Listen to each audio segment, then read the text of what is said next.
Welcome to another edition of Carnivore Bites. I'm your host, Jeff Sherman, along with Dr. Eric Lopkin.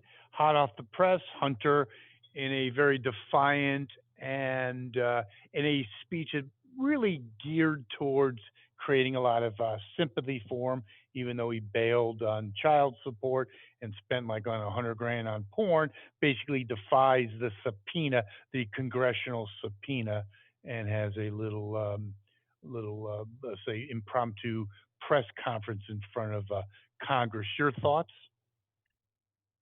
Yeah, And this basically claims that his father has nothing to do with it, knew nothing of his business deals, and blah blah blah blah all blah right. blah. Well, Your thoughts? no, we I got to push back on that because that's not what Hunter said. He did not say that his father had nothing to do or no knowledge of his business. He said his father did not participate financially in his business. Okay. That indicates that he did participate in other ways. So he's just opened up a can of worms for his father because essentially what Hunter Biden is being accused of is selling access to his father.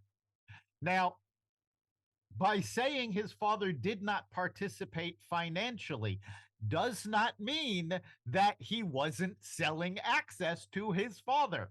So I believe he just gave the go ahead for the impeachment vote to further the impeachment investigation that is scheduled to occur later today.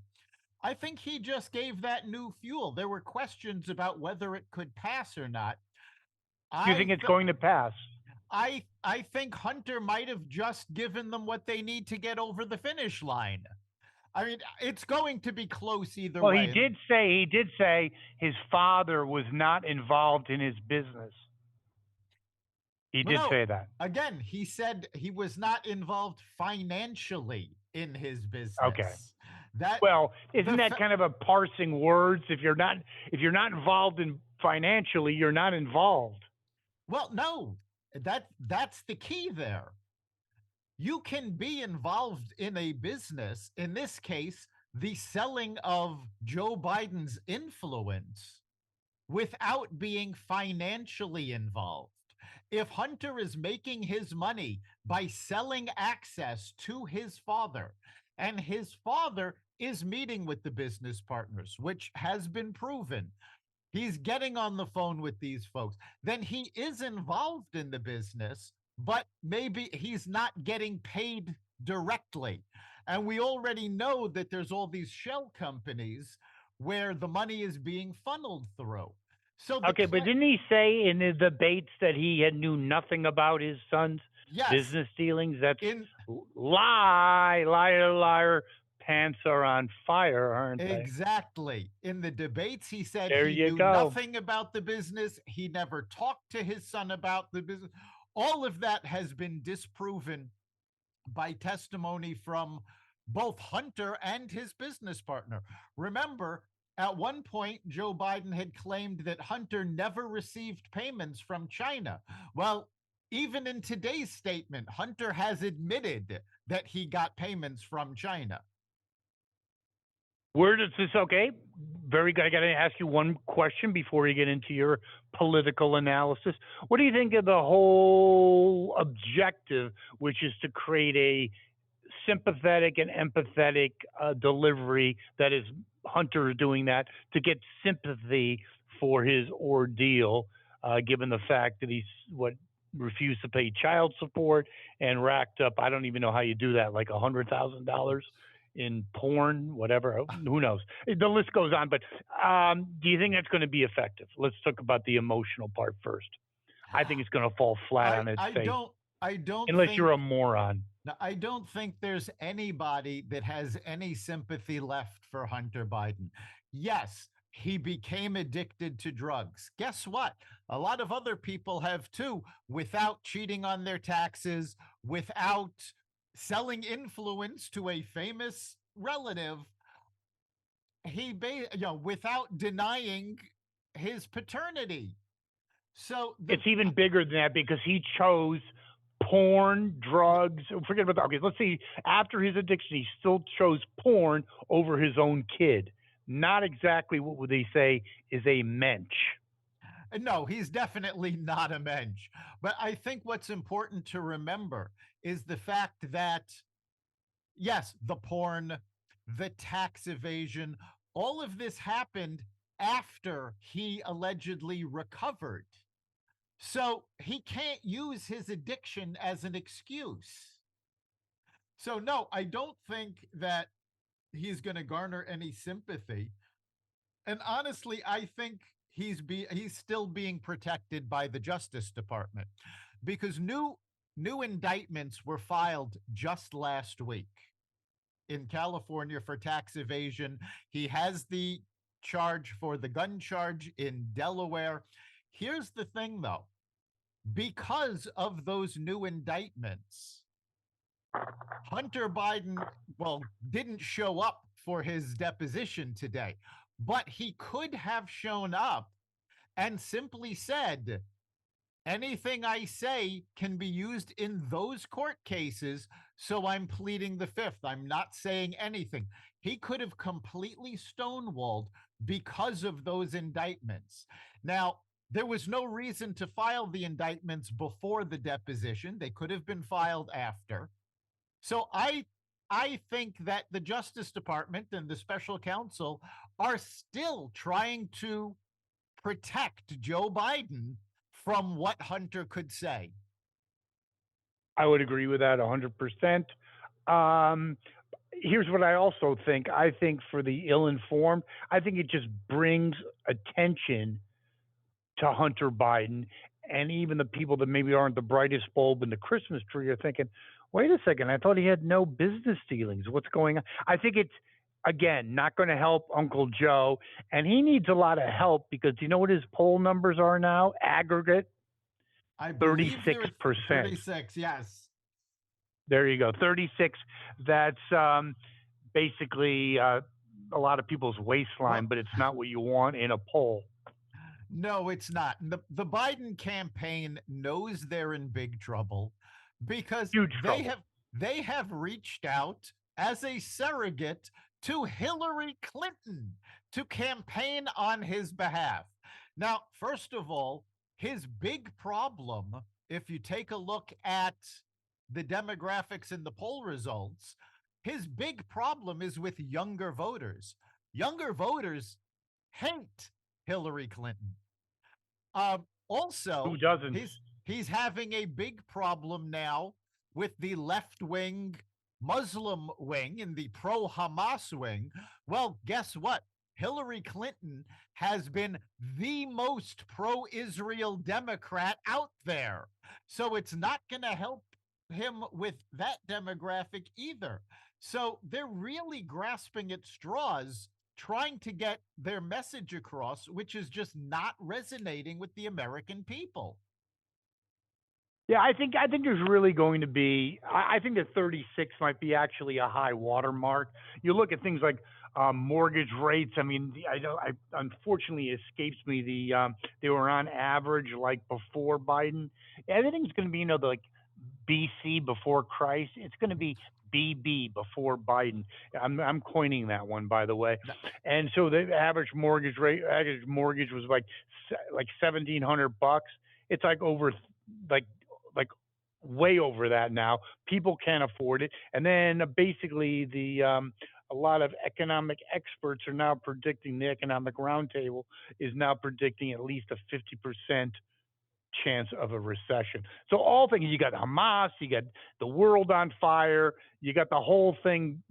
I think it could be a high watermark. What do you think? It is a high water mark. He does not seem to I mean, going understand. into the future, Yes.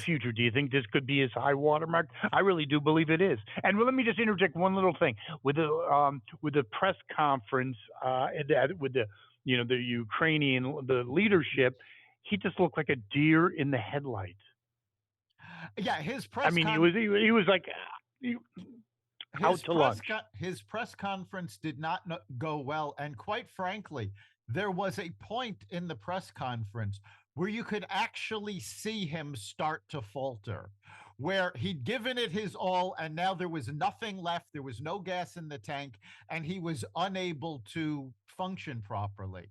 Now, I think 36% could end up being a high watermark because the Biden campaign does not seem to understand that this is not the same campaign as 2020.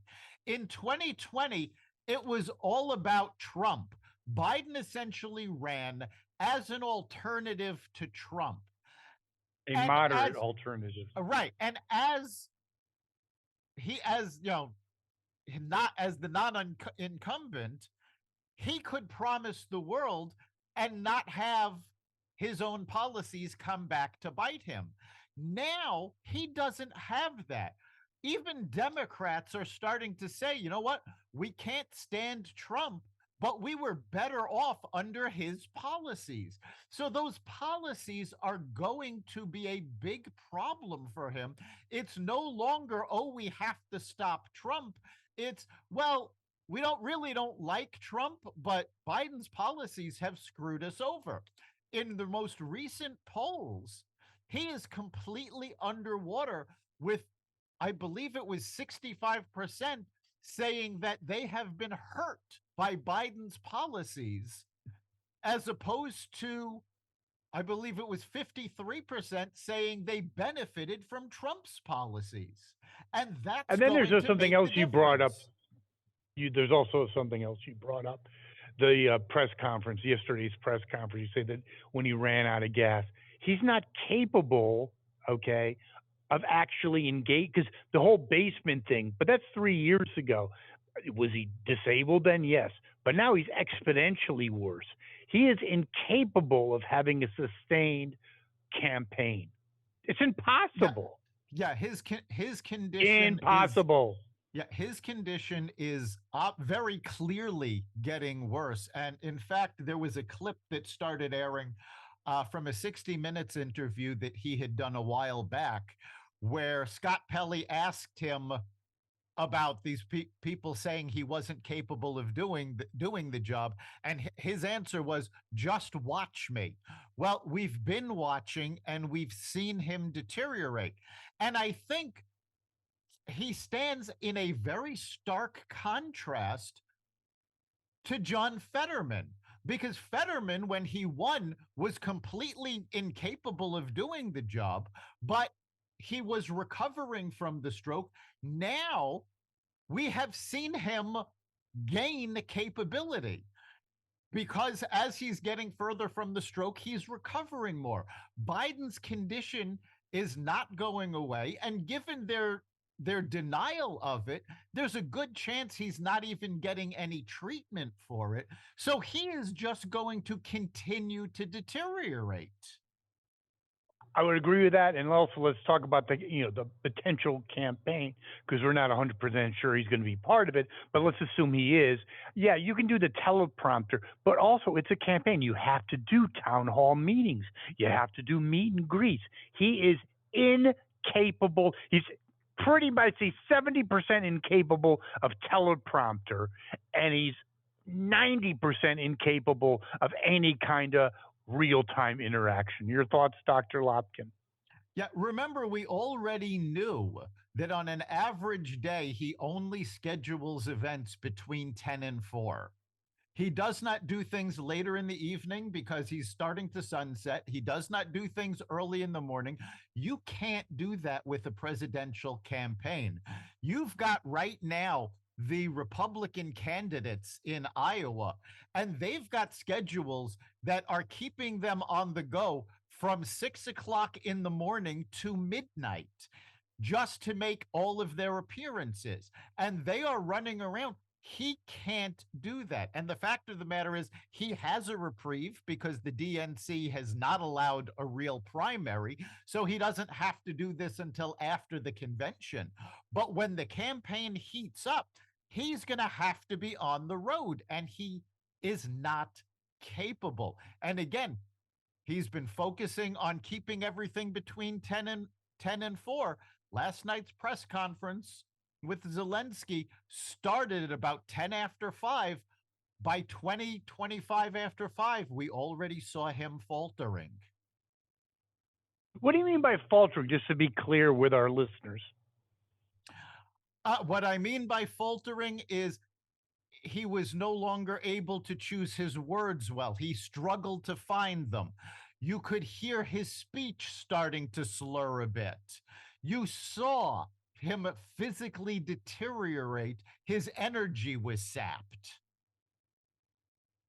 Now Troubling to say the least. I'm sure there's medical definitions for all of that, but I'm not a doctor. I can just say what I saw, and it's not good. I mean, I've dealt with family members with dementia, with other mental faculty issues, and I hate to say it, but it doesn't get better at this point.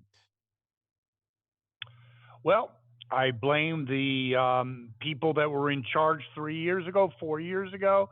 His wife, family, the DNC, they knew this guy was not ready for prime time, but they put power ahead of the country. And that really is the headline for what is really going on. And speaking of headlines, Penn just, we have the Three Stooges. One of them has dropped out because they were threatening to pull $100 million worth of donations from University of Pennsylvania.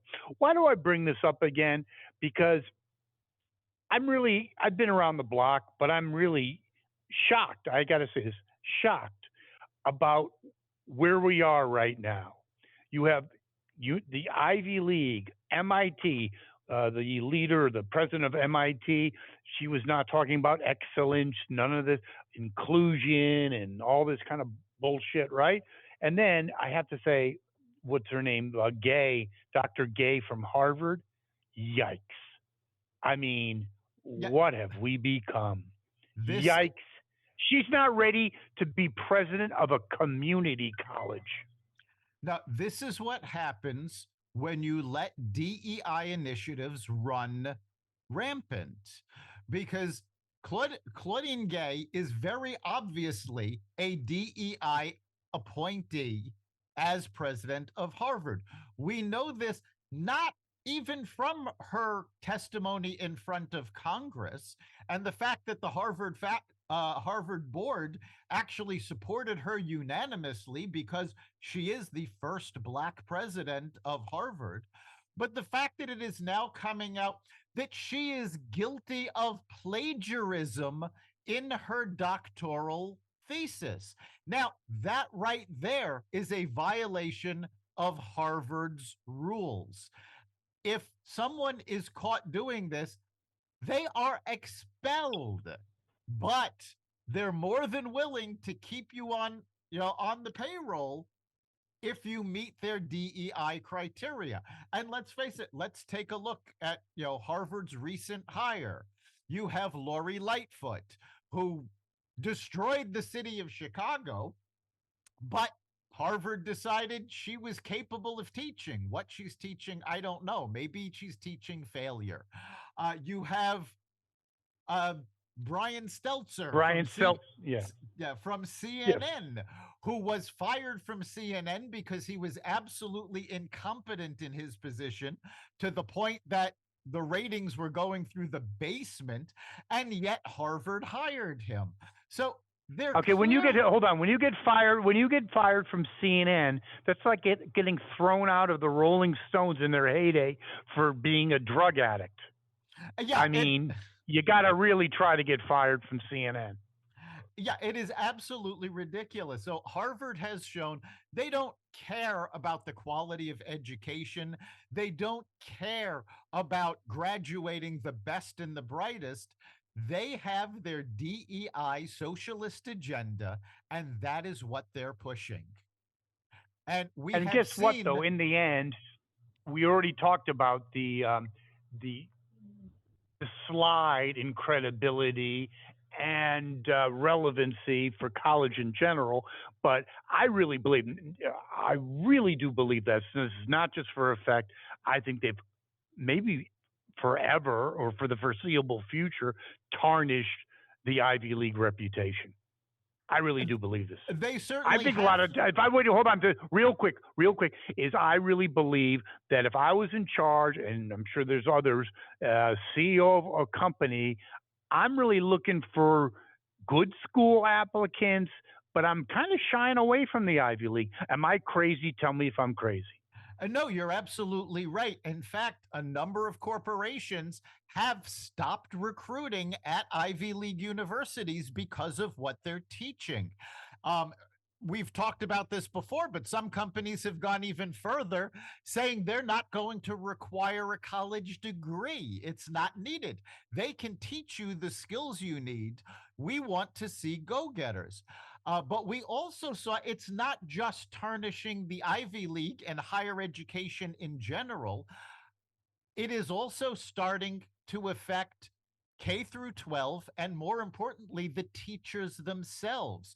A recent survey done in Chicago found that the majority of Chicago residents do not trust the Chicago Teachers Union to be doing what's best for their students. And this is a new survey that just came out. They do this every few years, and it is the first time that Chicago residents have said they don't have confidence in in the teachers union to protect their kids. And this is considered a bellwether. They fully expect to see the same results repeated nationwide. So you're seeing the general public say, our school systems are completely screwed up. Well, I think there's more than just DEI at foot with that. But in getting back to the higher education, uh, do you know that like 30 cents on every dollar, and I'm really not exaggerating, it's certainly very close to that, if not more than that, it's on the university, at university level, I'm talking about tuition, is spent on DEI initiatives, the Well, infrastructure, the personnel. That is colleges true. You know that? colleges have for a long time spent on useless programs, sprucing up their gyms for the athletic teams, and not paying attention to what their students actually need to be learning. And, I'm glad this is finally coming out. I'm glad to see people, speaking out against it. And I'm really glad to see donors starting to say, you know what, we're not giving you any more money. I mean, Harvard and Well, they Yale shouldn't. together. They're failing on they're failing at Yeah. their mission. I I mean, mean, even Alan Dershowitz, a Harvard grad and I think one-time professor at Harvard, basically is calling for the president to be fired and getting rid of that initiative, the DEI initiative. I think it's going to be a outcry because if you're paying for an education, it's not cheap anymore, and you're thinking, what the hell is? If you're the average Joe and Jane, forget about your kids going to Harvard, and you're looking at that's college, that's the best of the best. What the hell's happening at my university? The ramifications are profound. Exactly. And you do have to look at how these universities are spending their money. And it's not, for years, colleges have cried poverty. Oh, we have to raise tuitions because we need more money. Harvard and Yale, just by themselves, have endowments that are almost large enough to pay off the national debt. So there's no excuse for crying poverty. But it's not even just the Ivy League.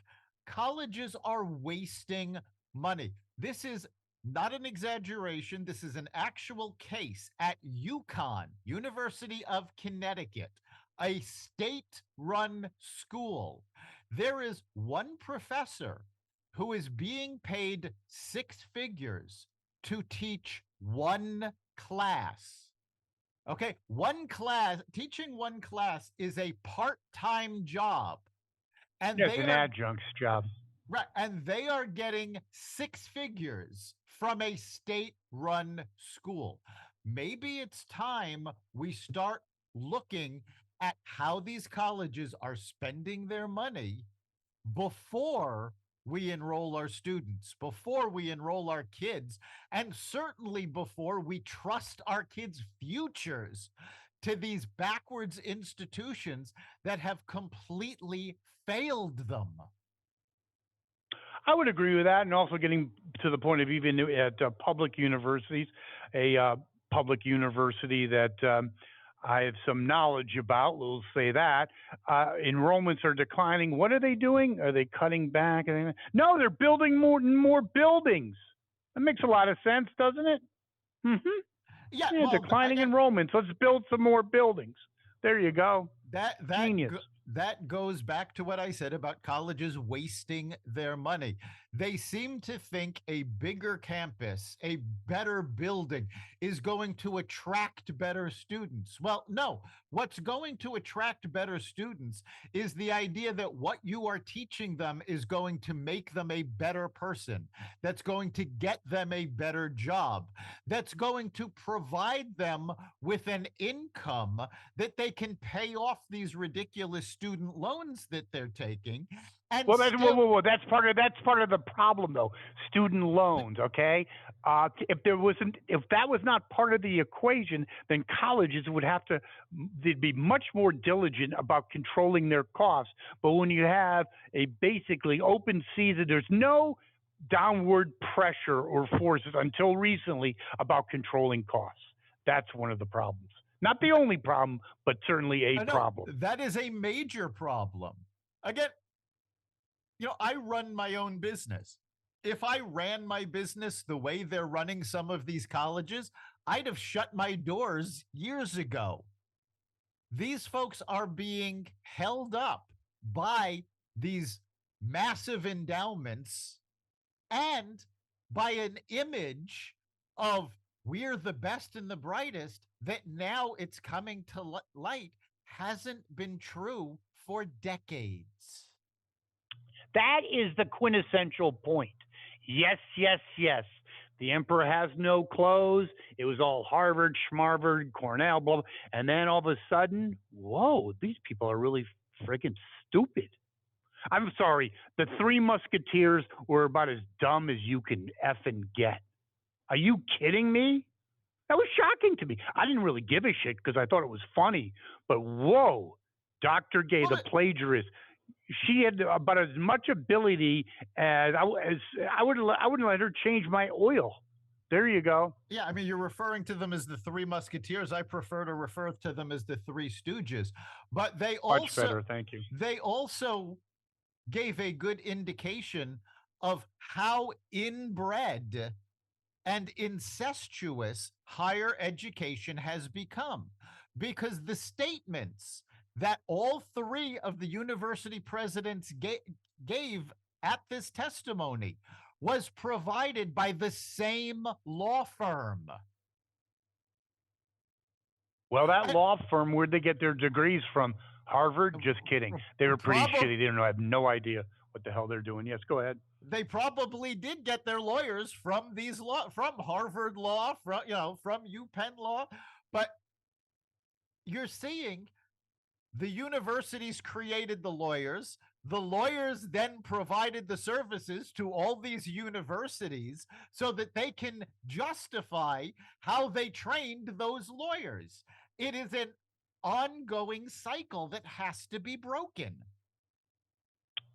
One cycle that certainly needs to be broken is the cycle of Mr. Self-Hating Jew, and that's Bernie Sanders. Basically, was on the morning show. I think it was CBS News Good Morning, whatever the heck it's called, and basically was saying that any money funneled to Israel and Netanyahu is irresponsible. Thank you, Bernie. What a great guy. Yeah, I'm starting to wonder. We've said in the past that Bernie was an example of the fact that it isn't Biden's age that was the problem. It was his mental faculties, because Bernie, as much as we disagree with him, does have his mental faculties. I'm starting to wonder about that, because he made those statements shortly after making the statements that said you cannot have a ceasefire with Hamas. He actually called for Israel to remove Hamas, and then he went 180 in the other direction, and he keeps flip-flopping on this. So I'm not even sure if he's aware anymore of what he's saying. Well, I'm going to go trump you on that one, no pun intended. I think he's always been an opportunistic piece of shit. He has no Oh, convictions, well, either yes. religious, ethnic. Yeah, so it's wherever the wind's blowing. That's what I really believe. And that's more than likely, because it is, especially among the Democrats, an ongoing problem, because they have promised, Biden has promised to back Israel to the end, and then he goes, well, but we're talking to them about pulling back a little bit. Biden warned them about, um, if it goes on too long, public opinion will turn against them, because the Democrats are terrified by these Muslim groups who have organized to keep Biden out of office. And the senators, Congress people who are up for reelection next year are all starting to worry, if they stand up for what's right, are they going to be able to stay in office? So they're hedging between doing what's right and doing what's politically expedient. And I was Yeah, actually but it's also a amazed. bigger issue because the Democratic Party, I'm sorry, I have to disagree with you. This goes back for a while about the so-called moderate Democrat. Yeah, that's like a 2023 dinosaur. Guess what? It's not around. Okay, the real Democratic Party is a radical party that's pretty much not quasi-socialist, but socialist, anti-Israeli, and not too far from the anti-Semitic realm of things. So to play in that playpen, that's what you got to be. And that's part of the problem. I'm going to disagree with you that there are no moderate Democrats. I Yeah, I there know a they number to of moderate associate with that Democrats. Yeah. to associate with that party, you need to associate with what they're doing, and I think And the room for moderation, I'm not a big believer in. Thank you very much. well, but that's the problem, is that there are moderates, but the Democrats accused the Republicans of letting the MAGA minority be the tail that wags the dog. Well, the socialist minority is the tail that is wagging the Democratic Party.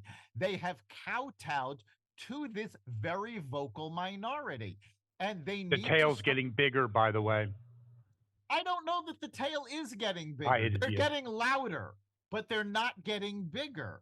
And that's the problem. And I mean, if you think about it, this is what Ronald Reagan did with the Republicans back in 1980. He got all of what he called the silent majority to come together and stand up against the radicals, and which I find hysterical, because now, if you take a look at Reagan's policies, he'd be thrown out by the conservatives in the Republican Party now as not being conservative enough. Same thing with the Democrats with John F. Kennedy. He would be thrown out of the party for not being liberal enough. We need to get back to a point where the silent majority stops being silent and tells the radicals in both parties to sit down, shut up, and do what you're told.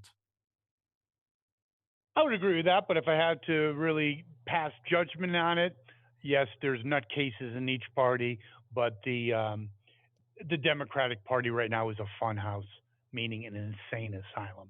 It is, There's no but anchors in that party. Yeah, but there's but to be nutcases. I get it, Gates and the other, but it's not even close. So there's no moral but to or no be equivalency on that one. well, no, there is an equivalency, just not right now. Because if you look at what went on in the Republican Party with the Tea Party, you saw something very similar. This is something that happens time after time. You actually did see this in the 80s and 70s with the Democratic Party, which is why the DNC instituted super delegates and why they lost in the Reagan and Bush years, because they were trying to pull the party back. Now it's gone back to the wacko fringe. This happens, it's a pendulum. It has happened before. It will happen again in both parties. The problem is it goes so far, the Republicans to the right, the Democrats to the left, that when the pendulum swings back, it swings too far in the other direction. And we keep seeing that.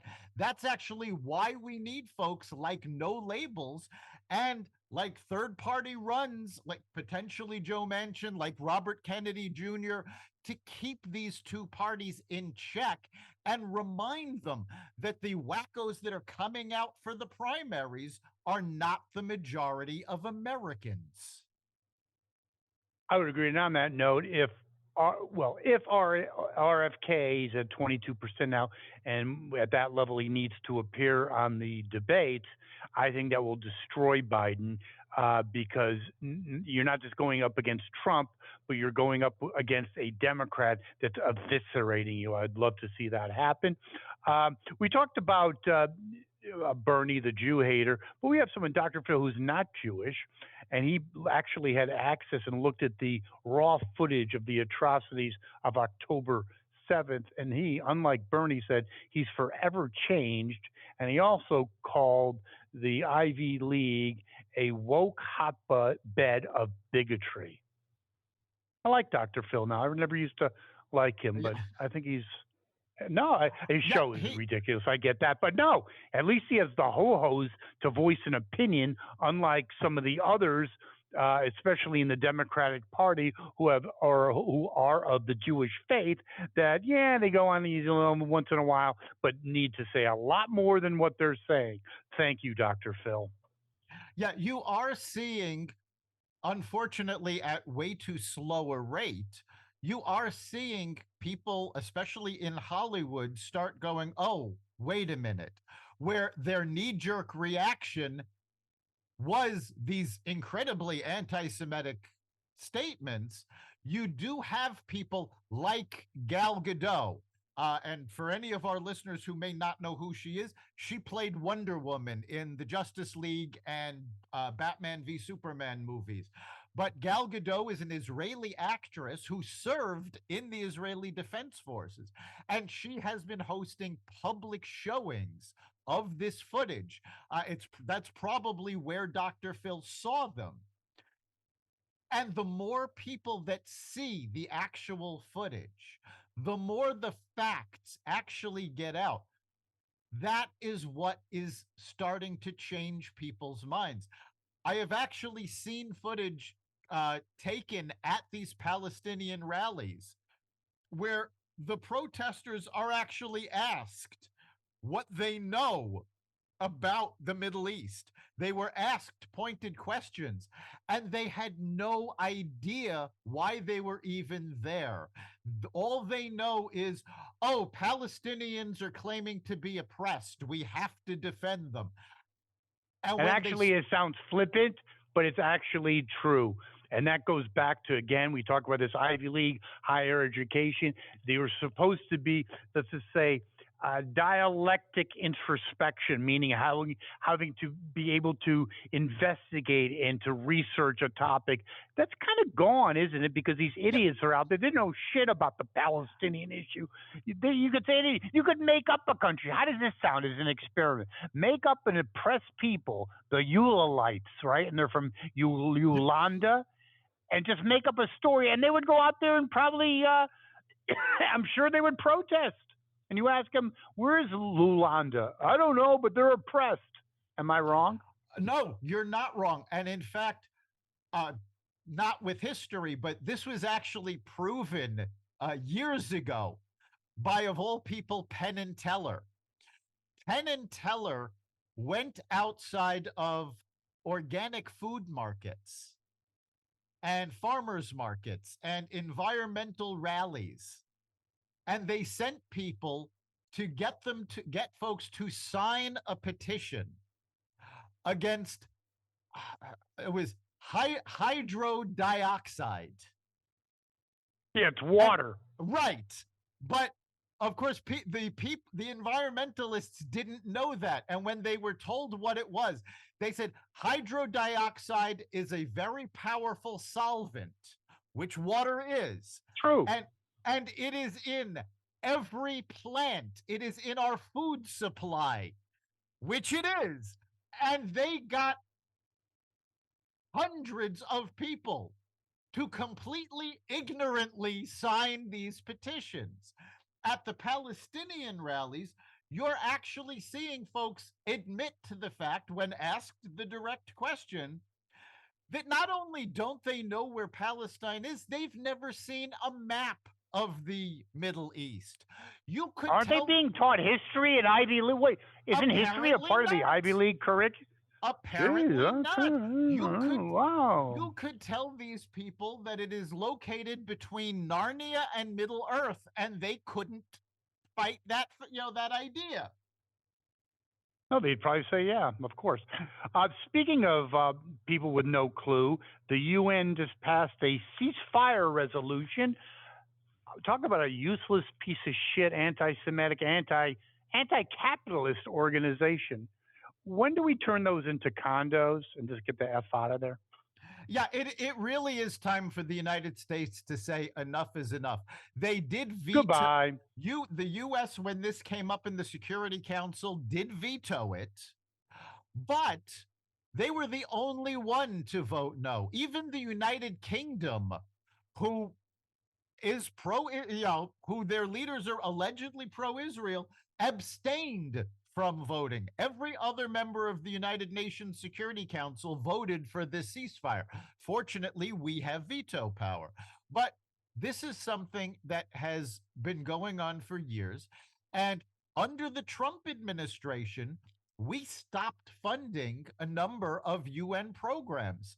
And Biden, Good. when he took office, reinstated that funding, and it is really time that we pull that. Yeah, it is time we pull that funding back. They are anti-Semites. They are anti-Israel. They are anti-capitalism. When the Human Rights Committee for the UN is chaired by Iran, you know this is an organization that has gone seriously off the rails, and it is time that we stopped supporting them. Yes, that's like your gym instructor being Keith Richards. It's time to go to a new gym. There you go. You like that one, Lopkin? Yeah, that's a good one.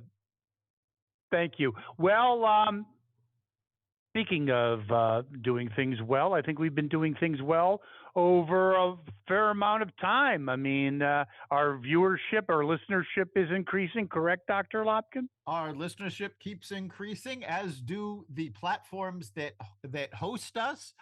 We are available just about everywhere where you find podcasts.